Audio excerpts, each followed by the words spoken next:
directly out of stakeholder input, such as this evening. It also comes out of data that we know about performance. So we'll get into that a bit.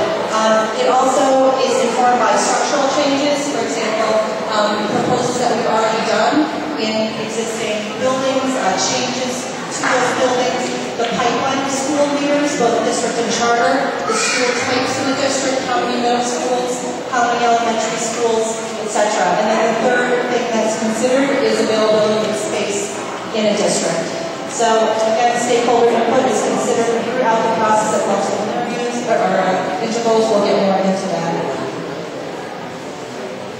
So in brief, structural changes include siting a new district or charter school, using underutilized space for new programs in the schools, phasing out schools that are not serving the needs of students, grade reconfigurations driven by performance and demand, zoning changes with the CEC, improving access to programs that serve special populations, and changes in enrollment or admissions policies. Some of these are subject to the public review process, which includes the joint public hearing, the posting of proposal, others are not. So in terms of 2013-14, just quickly a little information about the district. Some of the things we always look at are what are the students being served in the district. Here's some demographic information on District 14. Clearly, who the district is serving is going to drive how we're thinking about what the district needs are.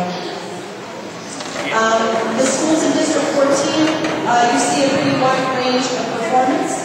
We've got a lot of good schools, we've got some schools that are in need of support, and here is a breakdown by overall progress report score of the elementary, K-8, middle school, secondary, and high schools in the district.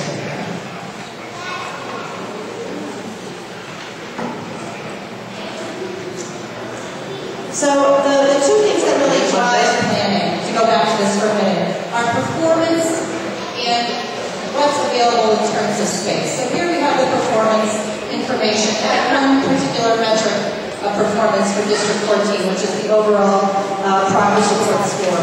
The other thing that drives planning in any district is how much space is available in terms of the ability to open new schools to provide high-quality options to kids.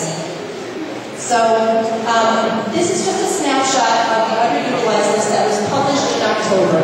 It's out of date in many ways. You'll see on your buildings where we're proposing or have proposed opening new schools. Those will come off of the list when it's being calibrated for the 2012-2013 school year. But this is sort of the first place that we look when thinking about where we might be able to find space if we do want to open a new school or a new program in a district.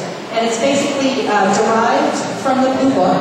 The Blue Book is published by School Construction Authority, and the numbers in the Blue Book come out of a principal-reported school-by-school room survey, and they use that to calculate the capacity in any given building. So it's just a very blunt filter to show us where there may be space, but obviously there would need to be a much deeper dig in any building if we were actually thinking about a proposal there. Someone from Office of Space Planning visits that site, walks room by room with a representative from any of the schools that are in that building to determine if there actually is excess space.